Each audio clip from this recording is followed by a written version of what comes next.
발신인이 누군지도 표시되어 있지 않는 이상한 선물 상자 하나를 배달받습니다.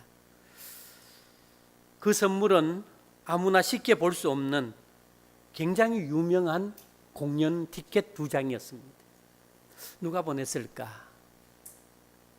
아무리 고민을 해봐도 생각나는 사람이 없어요. 그러나 부부는 그 입장권을 버리기가 너무 아까워서 공연을 보러 갑니다. 그리고 굉장히 즐거운 시간을 보냈습니다. 그리고 집으로 돌아왔는데 도둑이 집안을 사차치 뒤지고 가버렸습니다. 그리고 도둑은 침대 위에 이런 메모를 남겨놓고 갔다는 겁니다. 이제 누가 보냈는지 알겠지. 여러분, 그렇습니다. 공짜 뒤에는 항상 함정이 있어요. 때론 공짜로 얻는 것은 늘 뼈아픈 대가를 치를 때도 있습니다. 땀을 흘려 열심히 일하고 그 얻은 소득으로 기쁨과 보람을 누리는 것 굉장히 중요합니다. 오늘 우리 사회를 보면은 노력 없는 대가를 바라는 풍조가 만연되어져 있습니다. 나도 공짜가 좋아 라고 하는 광고가 당연지사로 받아들여질 정도입니다. 비록 힘들고 고단할지라도 공짜가 아닌 땀을 흘려서 얻는 것이 가장 값지고 행복하다는 것을 우리가 좀 기억하며 살았으면 좋겠습니다. 우리가 잘 아는 이솝 우화 가운데 개미와 배짱이라고 하는 이야기가 있습니다. 여름철에 거둬들인 곡식을 말리며 개미들은 겨울나기를 부지런히 합니다. 반면에 배짱이는 어떻습니까? 일하지 않고 노래만 부릅니다. 배고픔으로 비틀거리던 배짱이 한 마리가 개미집을 찾아오지 않습니까? 먹을 것을 좀 달라고. 그때 개미가 반문합니다. 왜 여름에 음식을 모으지 않았느냐? 노래를 하다 보니 어느새 여름이 다 지나가 버렸다고. 이것이 바로 개미와 배짱이에 대한 이야기입니다. 그런데 최근 개미와 배짱이 21세기 버전이 나와 있더라고요. 이어령 선생이 쓴 젊음의 탄생에 보면은 3가지 대표적인 버전을 소개하고 있습니다.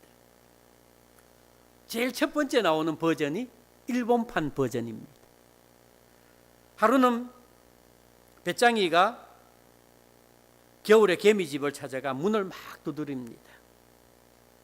아무리 두드려도 아무 소리 나지가 않습니다.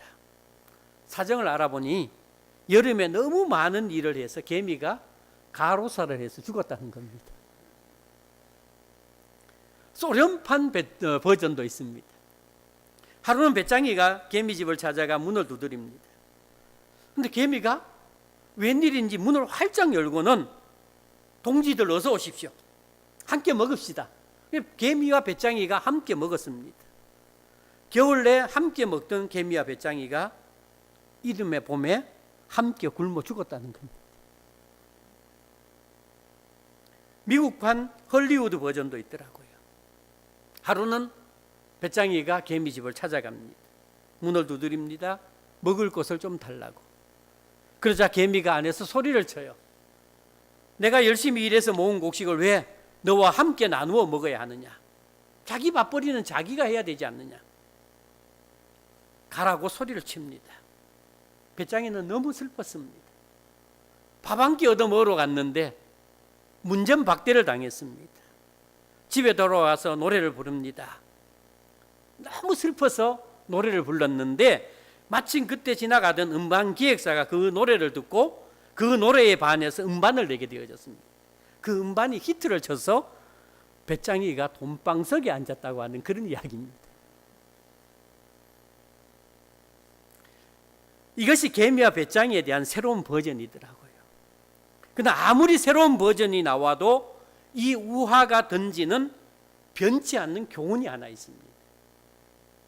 사실 이 이야기의 새로운 버전은 배짱이의 노래가 개미의 노동과 반대라고 하는 반대가 아니라고 하는 사실을 전달하고 있지만은 요즘 한류 바람을 타고 전 세계에 영향을 끼치는 한국산, 오늘의 한국산 배짱이들의 노예적 훈련과 노동이 세계적 이슈가 되어지는 것을 보면은 심은 대로 거둔다고 하는 하나님의 말씀은 불변의 진리라는 겁니다. 오늘 우리에게 주시는 말씀, 시편 126편의 말씀이 바로 그런 말씀입니다. 눈물을 흘리며 씨를 뿌리는 자는 기쁨으로 거두리로다. 울며 씨를 뿌리는 자는 반드시 기쁨으로 그 곡식단을 가지고 돌아오리라. 심은 대로 거둔다는 말씀이죠. 콩을 심으면 콩이 납니다. 팥을 심으면 팥이 납니다. 많이 심으면 많이 거두게 되어져 있고 적게 심으면 적게 거둔다는 말씀입니다. 눈물로 씨를 뿌리는 자는 반드시 기쁨으로 단을 거두게 되어진다는 겁니다. 여러분, 이것이 진리입니다. 제가 아프리카에서 선교하면서 이 말씀을 삶 속에서 경험하고 있습니다. 작년에 제가 한국을 방문해서도 잠깐 말씀을 드렸습니다마는 작년 2017년 1월 달에 교회를 건축을 했습니다. 작년에 제가 선교 보고할 때 교회 건축 유호프 처치라고 하는 교회 건축 사진을 아마 여러분들이 보셨을 겁니다. 그리고 돌아가서 흑인 목사가 살 수 있는 사택도 지었습니다. 그 사택 옆에다가 작은 도서관도 지었습니다. 그리고 10월 달에, 작년 10월 달에 교실 5개 유치원을 기역자로 지었습니다. 그리고 이어서 다른 교회를 개척하고 또 교회를 건축을 했습니다. 아로마 처치를 건축을 했습니다. 그냥 1년 5개월 동안에 건물 5개를 지은 겁니다.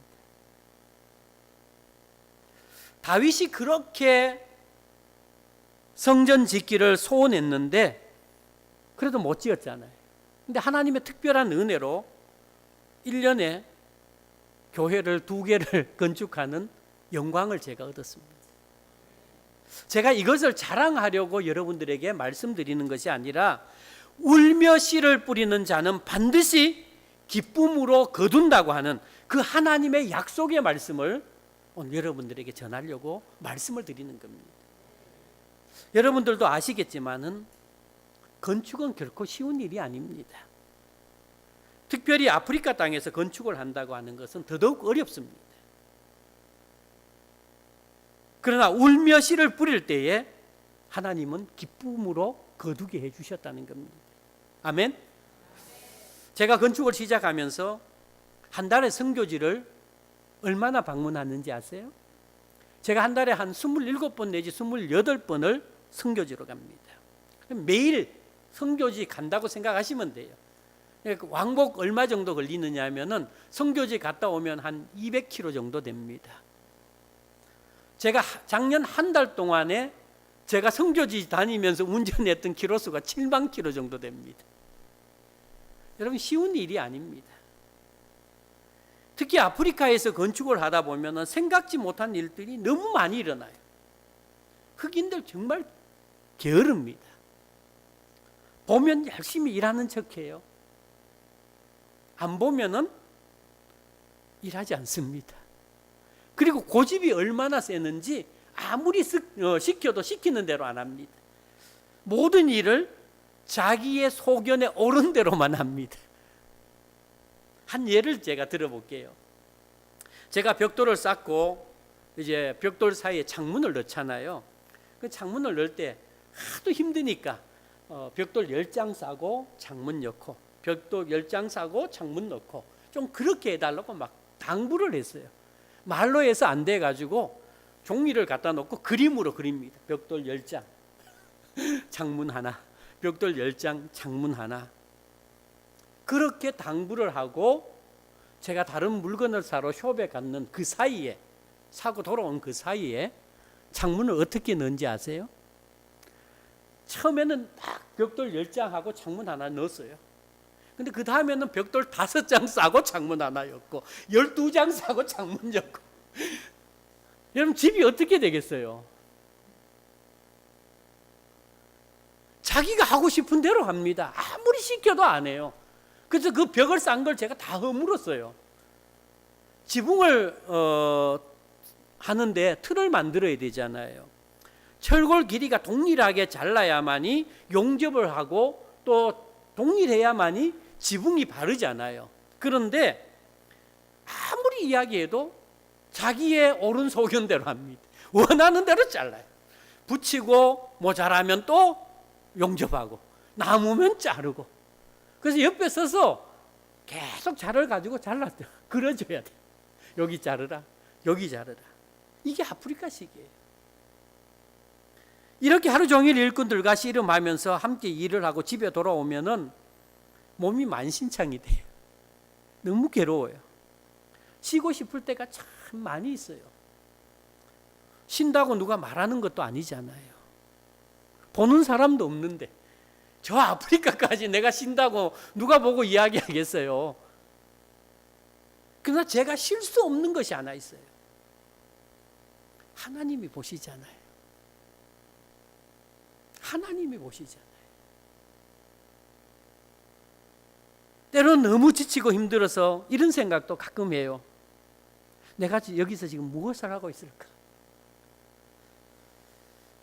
나는 지금 월세를 살고 있고 매달 내야 하는 그 월세 때문에 전전긍긍하면서도 지지도 변하지 않는 이 흑인 목사 하나 만들어 보려고 그 하나님의 교회를 맡겨서 목회를 시켜보려고 내가 이 짓을 하고 있는가? 하나님 내가 왜 일을 해야 되는지요? 그러면서 울면서 씨를 뿌리는 겁니다. 그랬더니 하나님이 기쁨으로 거두게 해주셨습니다. 1년 5, 6개월 정도 되는데 교회 2개 지었잖아요.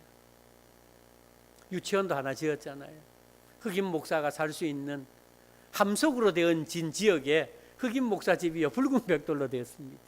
잘 지어줬잖아요. 옆에 도서관도 지었잖아요. 눈물을 흘리면서 씨를 뿌리니까 하나님은 기쁨으로 거두게 해주셨다는 겁니다. 개척 1년 만에 작년 출석이 한 40~50명쯤 돼요. 교인은 한 100명 좀 넘고요. 여러분 안 놀라시죠? 한 뭐 40~50명 1년에 한국 같으면 40~50명 같으면은 아마 여러분 안 놀라실 거예요. 근데 남아공은 그렇지 않습니다. 앞으로 풀어야 할 숙제지만은 저희들이 아프리카 사람들, 남아공 사람들이 주일날 교회 온다고 하는 것은 정말 어렵습니다. 주일날 일이 있으면 목사조차도 주일날 예배 드리러 안 옵니다. 일하러 가요. 교인들은 오죽하겠습니까? 왜 그러냐 하면은 주일날 일을 하지 않으면 일주일 동안 가족이 굶어야 되는데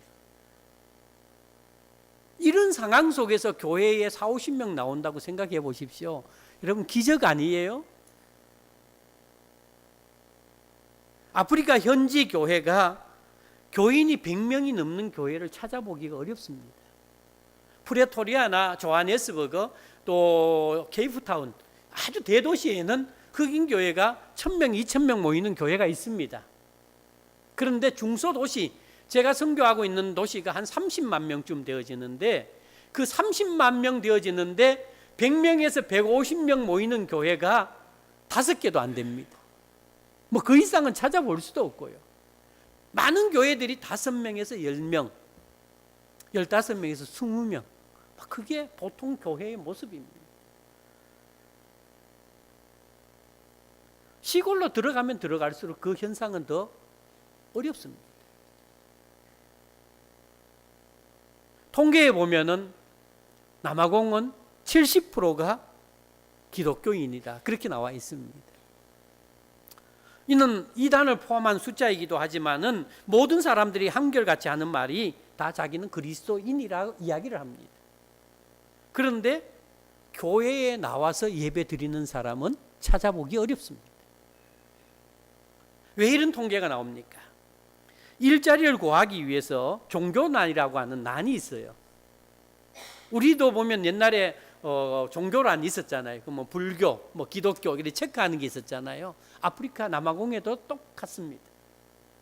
근데 거기에 불교나 다른 종교를 체크하면 일자리가 없어요. 기독교를 체크하지 않으면은 일을 할 수가 없으니까 무조건 기독교에다만 체크를 합니다. 그러다 보니 기독교 국가입니다. 한국보다 복음이 일찍 들어왔습니다. 그런데도 진실한 그리스도인, 하나님 앞에 나와서 예배 드리는 사람은 3%에서 5%도 되지 않습니다. 이게 남아공의 현실입니다. 이런 가운데 1년에 40-50명의 매주마다 40-50명의 사람들이 하나님 앞에 나와서 예배를 드린다고 한번 생각해 보십시오. 하나님의 특별한 은혜입니다. 기적입니다. 여기에다가 주일학교 아이들이 300명 정도 하나님 앞에 나와 예배 드리고 있습니다.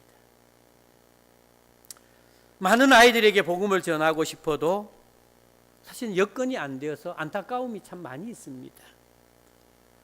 주일날 예배 드리러 나오는 아이들에게 사탕 하나, 과자 한 봉지 줍니다. 그것도 주일날 예배를 잘 드려야만이 아이들에게 줍니다. 때로는 그것이 부담이 되어서 더 많은 아이들에게 복음을 전하지 못하는 그런 아픔을 가지고 제가 살아가고 있습니다. 그런데 중요한 것은 주일 학교 나오는 아이들이 어린이 예배만 참석하고 집으로 좀 돌아갔으면 참 좋겠는데, 이 아이들이요, 어린이 예배 참석한 다음에 어른들 11시 예배에 또 참석을 합니다. 아마 한 60% 내지 70% 아이들이 참석을 해요. 9시에 교회를 와서 어린이 예배 드리고 11시에 어른 예배를 드리는데 몇 시까지 드리냐면 오후 1시 반까지 드립니다. 2시간 반 정도 드려요. 이 아이들이 그 예배에 참석을 해요. 그냥 보낼 수가 없잖아요. 분명히 아침도 못 먹고 왔고 점심까지 굶겨서 보낸다는 게 마음에 너무 아파요. 그래서 집사람하고 생각해서 빵 조그만 거 하나 예배 마치고 나누어 줍니다. 그런데 그 빵 때문에서 그런지 아이들이 지금 점점 많아져 가요. 그래서 요즘 제가 행복한 고민을 하고 있습니다. 심지어는 이 아이들이요, 주일학교 오전 예배 드리고 이어서 어른 예배 드리잖아요. 그리고 빵 조그만 거 하나 얻어먹고, 제가 아로마 처치라고 3km 떨어진 곳에 교회를 또 하나 개척을 했고 건축을 했잖아요. 거기 어린이 예배를 2시 반에 드려요. 그런데 3km를 뛰어서 그 예배 드리는 곳까지 또 옵니다, 아이들이. 그 아이들이 한 30%쯤 돼요. 여러분 정말 대단하지 않아요? 울며 씨를 뿌리니까 하나님이 기쁨으로 거두게 해주신다는 겁니다. 여러분, 아이들이 껌 하나, 사탕 하나 때문에 거기 와서 예배 드린다고 생각하세요? 저는 그렇지 않아요. 하나님을 사랑하는 마음, 예배하고자 하는 그 마음들이 아이들이 있기 때문에 그 더운 날에 땀을 흘리면서 3km를 뛰어와서 예배 드리고 또 다시 돌아가는 그 아이들의 모습을 보면서 제가 감동을 받을 수밖에 없잖아요. 울며 씨를 뿌리니까 하나님이 그렇게 거두게 해주셨다는 겁니다. 아이들이 예배자로 세워져 가게 해주셨다는 겁니다. 그리고 금년 1월 달에 또 유치원을 오픈을 했어요. 작년에 건축을 마무리하고 시설이 굉장히 잘 되어져 있습니다. 잘 하지는 못하지만은 안에 집기들을 제 손으로 다 만들어서 유치원 교실을 꾸몄습니다. 그러다 처음 유치원을 시작했는데 지금 65명의 아이들이 등록을 해서 공부를 하고 있습니다. 집사람이 아이들에게 성경 동화도 하고 찬양도 가리고 복음도 전하고 매일매일 아침에 기도로 그렇게 시작을 합니다. 하는데요, 이 선교사가 한다고 하는 그 이유 때문에, 경제적인 이유 때문에 한 달에 유치원비를 얼마 받느냐면 한국 돈으로 한 15,000원 정도 받아요. 근데 이 15,000원을 내지를 않아요. 유치원비를. 그래서 이 아이들에게 유치원비만 받으면 그것으로 끝나는 게 아니라 아침 먹여야 되잖아요. 보통 엄마들이 일을 가면은 새벽 4시 반에 아니면 6시에 아이들을 데리고 와서 맡겨요, 교회에다가. 그러면 그 아이들을 돌봐야 되니까 아침 먹여야 되잖아요. 그 점심 먹여야 되잖아요. 그 다음에 선생님들 월급 줘야 되잖아요. 한 달 하고 나니까요, 적자가 얼마나 되는지 여러분 상상해 보십시오. 15,000원 받아서 65명 아이들을 먹이고 아침 저녁 먹이고 아침 점심 먹이고 선생님 월급 주려고 그 월급이 남겠어요? 2달 하고 우리 집사람하고요, 제가 그만하자 이러다가 우리 거들나겠다고, 생활비 거들나겠다고 한 4월 달까지 지금 계속해서 유치원 문 닫자고 지금 그러고 있습니다. 그러면서 우리 집사람이 그런 이야기를 했어요. 그래도 1년은 견뎌보자고. 우리가 금식하며 살더라도 1년은 해보자고. 그래서 1년 동안 하기로 했습니다. 제가 왜 일을 이렇게 하는 이유가 있습니다. 어릴 때부터 신앙으로 교육받지 아니하면은 남아공은 희망이 없어요. 힘들어도 울면서 제가 씨를 뿌려보려고 하는 겁니다. 제가 아픔을 견디면서도 씨를 뿌리려고 합니다. 왜냐하면 하나님이 기쁨으로 단을 거두게 하시는 그날이 있기 때문입니다. 저는 하나님을 믿기 때문에. 아멘. 그래서 지금 씨를 뿌리고 있는 겁니다. 울며 씨를 뿌리고 있는 겁니다. 제가 일만 하는 거 아니에요. 한동안 한국에서 유행했던 일명 천사가게, 제가 이것도 운영해요. 처음에는 한인들이 기증해 주었던 철수하면서 버리는 옷, 헌 옷들, 헌 신발들, 또 가전, 그다음에 그 식기들 막 다 가지고 와요, 제가. 그래서 모아놨다가 트레일러 빌려 갖고 싣고 가가지고 선교지 사람들에게 막 나누어 줬어요. 한참 나누어 주다 보니까 아니라는 생각이 자꾸 들어요. 이것은 아닌 것 같은 그런 생각이 들어서 천사 가게를 한번 운영했으면 좋겠다 싶어서 천사 가게 운영으로 바꾸어 버렸어요. 그래서 헌옷과 헌 신발 그리고 생활용품들을 아주 저렴한 가격으로 제가 요즘 셀링을 합니다. 좀 목사가 이렇게 하면 안 되는데 팔아요. 200원도 받고 300원도 받고 500원도 받고 좀 좋은 거는 1,000원도 받고 한 달에 한 번 정도 교회에서 해요. 그런데 그 수익금이 얼마쯤 되느냐 하면 한 8만 원에서 10만 원 정도 돼요. 그래서 그 수익금을 가지고 아이들에게 나누어 주는 간식을 지금 사고 있습니다. 또 유치원에 필요한 것도 또 사기도 하고. 제가 이렇게 하는 이유는 비록 한 달에 한 번 열리는 천사 가게지만은 그 열릴 때마다 예수 믿지 않는 사람들이 한 100여 명이 교회로 와요. 아이들은 숫자에 포함 훨씬 더 많고요. 그러면서 하나님의 교회도 알리고 그 속에서 복음을 전해가고 있는 겁니다. 이렇게 씨를 뿌리고 있는 겁니다. 울며 씨를 뿌리고 있는 거예요. 영상에서 보셨지만은 지난 6월 2일 날 아프리카 두란노 신학교에 졸업식이 있었습니다. 지금부터 3년 전에 학교를 제가 시작을 했는데 전에도 말씀을 드렸던 것처럼 하나님 이들을 데리고 어떻게 3년을 갈 수 있을까요? 기본이 안 된 사람들을 어떻게 신학 공부를 시켜서 하나님을 섬기는 목회자로 만들 수 있을까요? 수없이 많이 포기하고 포기할 만큼 저에게는 이 3년이 어려웠던 시기입니다.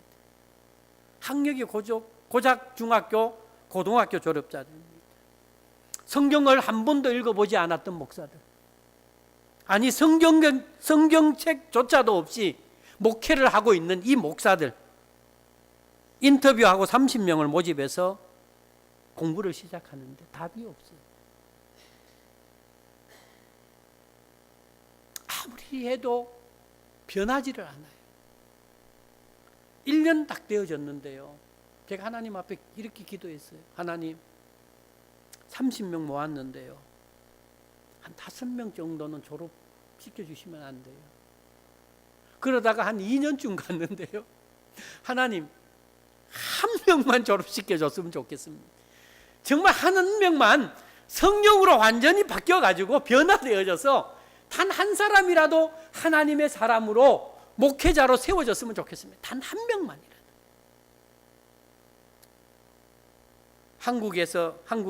한국 교회에 신학교 한다고 선교 편지는 보냈는데 이 자칫 잘못하면은 졸업한 사람도 못 시키기는 중간에 문을 닫는 사기꾼 선교사 될 판까지 왔습니다. 여러분, 이런 심정 여러분 이해하시겠어요? 소돔과 고모라를 위해서 아브라함이 기도했던 그 심정을 제가 충분히 이해할 수 있습니다. 아브라함이 소돔과 고모라를 놓고 어떻게 기도합니까? 하나님, 의인 10명, 아니 9명, 5명, 막 3명, 2명, 단 1명, 그렇게 기도하는 아브라함의 심정을 제가 느낄 수 있었습니다. 이해할 수 있습니다. 제가 그렇게 기도했거든. 하나님, 5명만이라도, 사기꾼 선교사 되지 않도록 하나님 5명이라도, 아니 단 1명이라도 좀 졸업시켜 주세요. 그 눈물로 제가 뿌렸습니다.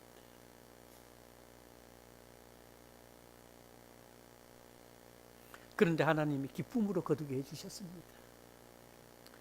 17명의 목사들이 졸업을 하게 되어졌고,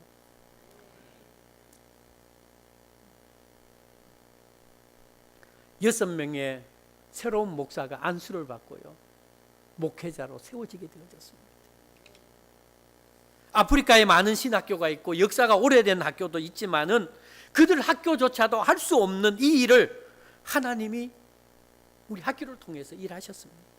그 이유가 뭔지 아십니까? 울며 씨를 뿌렸기 때문입니다. 울며 씨를 뿌릴 때에 하나님이 기쁨으로 거두게 해주셨습니다. 기적을 보여주셨다는 겁니다. 오늘 본문 5절 6절 말씀이 바로 그런 말씀 아닙니까? 눈물을 흘리며 씨를 뿌리는 자는 기쁨으로 거두리로다. 울며 씨를 뿌리러 나가는 자는 반드시 기쁨으로 그 곡식단을 가지고 돌아오리라. 믿습니까? 아멘. 지금 이스라엘 백성들이 씨를 뿌리는 때는 언제입니까? 포로 기간이었습니다. 고통과 근심의 기간 동안 열심히 씨를 뿌렸습니다. 열악한 그 환경 속에서 영광스러운 미래를 바라보면서 인내하면서 이스라엘 백성들이 씨를 뿌렸습니다. 울면서 씨를 뿌렸습니다. 그 결과 기쁨으로 단을 거두었다는 겁니다. 기쁨으로 해방을 맞이하게 되어졌다는 겁니다. 여러분, 뿌리면 거둡니다. 눈물을 흘리며 씨를 뿌리는 자는 반드시 기쁨으로 거두리로다. 뿌리면 거두는 것, 이것이 바로 만물의 이치입니다. 뿌리지 않았는데 거두는 법은 없습니다. 농부가 봄에 씨를 뿌릴 때 어떻게 합니까? 농사가 잘 될는지 안 될는지 알지 못하지만은 봄에 어떻게 합니까? 어김없이 씨를 뿌리죠. 그 결과를 하늘에 맡기고 열심히 씨를 뿌리고 수고하는 것이 농부의 삶입니다. 뿌리니까 어떻습니까? 거둘 수 있다는 겁니다. 거두기 위해서는 뿌려야 됩니다. 결과를 하나님 앞에 맡기고 농부의 마음으로 씨를 뿌리는 것, 이것이 바로 그리스도인의 삶입니다. 뿌린 만큼 우리는 거두습니다. 적게 심는 자는 적게 거두고 많이 심는 자는 많이 거둘지니라. 고린도후서 9장 6절에 말씀하고 있지 않습니까? 마태복음 13장에도 보면은 뿌렸을 때에 30배, 60배, 100배의 결실을 거두게 되어지는 겁니다. 뿌릴 때 씨를 거두는 겁니다. 그런데 요즘 많은 사람들 보면, 많은 신앙인들 가운데 보면은 뿌리지 않고 자꾸 거두려고만 해요. 왜냐하면 교회도 마찬가지입니다. 오늘 여러분들은 어떻습니까? 뿌리지 않고 자꾸 거두려고 하지는 않습니까? 하나님은 분명히 말씀합니다. 눈물로 씨를 뿌리는 자는 기쁨으로 거두게 된다. 울며 씨를 뿌리러 나가는 자는 반드시 기쁨으로 그 단을 가지고 돌아오리라 말씀합니다. 여러분, 그렇습니다. 눈물을 흘리며 씨를 뿌리는 자는 기쁨으로 그 단을 거둘 수 있습니다. 울며 씨를 뿌리러 나가는 자는 반드시 기쁨으로 그 단을 가지고 돌아옵니다. 여러분, 믿습니까? 눈물로 뿌리지 않고는 결코 기쁨의 단을 거둘 수 없습니다. 적게 심고 많이 거두려는 이런 욕심들, 우리 그리스도인들은 버려야 됩니다. 각박한 세상일수록 눈물 흘리기를 싫어합니다. 수고의 땀을 흘리기도 싫어합니다. 희생의 피를 흘리기도 싫어합니다. 오늘 여러분들은 어떻습니까? 오늘 여러분들에게 눈물이 있습니까? 수고의 눈물이 있습니까? 수고의 땀이 오늘 여러분들에게 있습니까? 희생의 피가 오늘 여러분들에게 있습니까? 오늘 여러분들의 모습은 어떻습니까? 오늘 여러분들은 어떤 씨를 뿌리고 있습니까? 지금 울면서 하나님 앞에 뿌리고 있는 그 씨앗이 과연 무엇입니까? 여기서 씨를 뿌린다고 하는 것은 작은 일이라도 지금 내가 하나님 앞에 할 수 있는 그 일을 계속하라는 겁니다. 내가 할 수 없는 일이 아니라는 겁니다. 내가 할 수 있는 그 일을 지금 하라는 겁니다. 지금 내가 할 수 있는 일이 무엇입니까?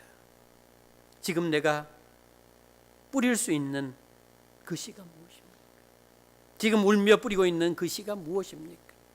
한 영혼이 죽게 돌아오기 위해서 몸부림치면서 울며 씨를 뿌리고 있다면 하나님은 반드시 기쁨으로 그 단을 거두게 하실 겁니다. 하나님의 교회와 하나님의 나라를 위해 헌신과 봉사와 섬김의 씨를 뿌리고 있습니까?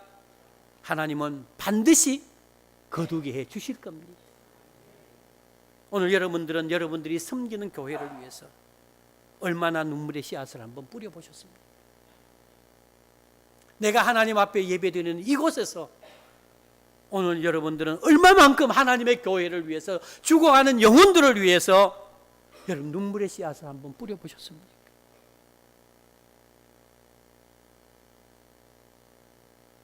성전 바닥에 눈물이 고일 만큼 여러분 한번 눈물의 씨앗을 뿌려보셨습니까? 저는 오늘 하 목사님과 사모님 정말 많이 존경합니다. 왠지 아십니까? 목사님, 사모님 늘 소식 접할 때마다 성전에서 주무시며 성전에서 좀 기도하시면서 밤을 지새면서 눈물 흘리는 그 눈물이 있기 때문에 제가 너무 많이 존경해요.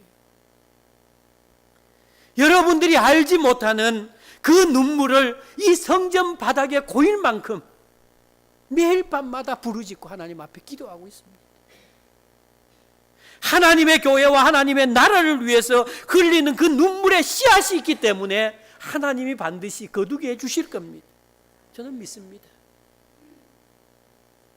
상황이 열악하더라도요, 우리는 수고의 눈물을 좀 흘릴 수 있어야 돼요. 희생의 눈물, 사랑의 눈물, 중보의 눈물, 아픔과 슬픔의 눈물, 영적 체험의 눈물이 있을 때에 하나님은 기쁨으로 단을 거두게 해주신다는 겁니다. 여러분의 예배드리는 이곳에서 여러분이 섬기는 이 영혼 교회를 위해서 먼저 눈물의 씨앗을 한번 뿌려보시기를 원합니다. 죽어가는 영혼들을 위해서 눈물의 씨앗을 뿌려보십시오. 아프리카에 고통당하는 많은 영혼들을 위해서도 눈물의 씨앗을 한번 뿌려보십시오. 제가 개척한 교회들을 위해서, 어린이 사역과 유치원 사역을 위해서, 신학교를 위해서, 지금도 한 끼의 음식 때문에 힘들어하고 아파하는 많은 우리의 이웃들을 위해서 여러분 눈물의 씨앗을 한번 뿌려볼 수 있기를 원합니다. 뿌린 만큼 하나님은 거두게 해 주실 겁니다. 여러분 보십시오. 성경에 오늘 말씀 속에 보면 씨를 뿌릴 때에 우리는 씨를 뿌린데 하나님은 어떻게 하십니까? 그 단을 기쁨으로 그 단을 거두리로다. 우리는 자꾸 작은 눈물의 씨앗을 뿌렸는데 하나님은 단으로 거두게 해주셨다는 겁니다. 할렐루야. 정말 작게 심었는데 하나님은 크게 거두게 해주셨다는 겁니다. 이게 하나님의 법칙이에요. 오늘 저와 여러분, 영혼교회를 위해서, 이 나라와 이 민족을 위해서, 죽어가는 영혼을 위해서, 아프리카 땅에서 슬퍼하며 신음하는 영혼들을 위해서, 또 제가 아는 많은 사역들을 위해서 한번 눈물의 씨앗을 뿌려볼 수 있는 여러분 될 수 있기를 소망합니다. 그래서 기쁨으로 거두게 하시는 그 하나님의 은혜를 맛보고 살아가는 저와 여러분 될 수 있기를 소망합니다. 기도합니다. 하나님, 귀한 시간 주셔서 함께 또 말씀을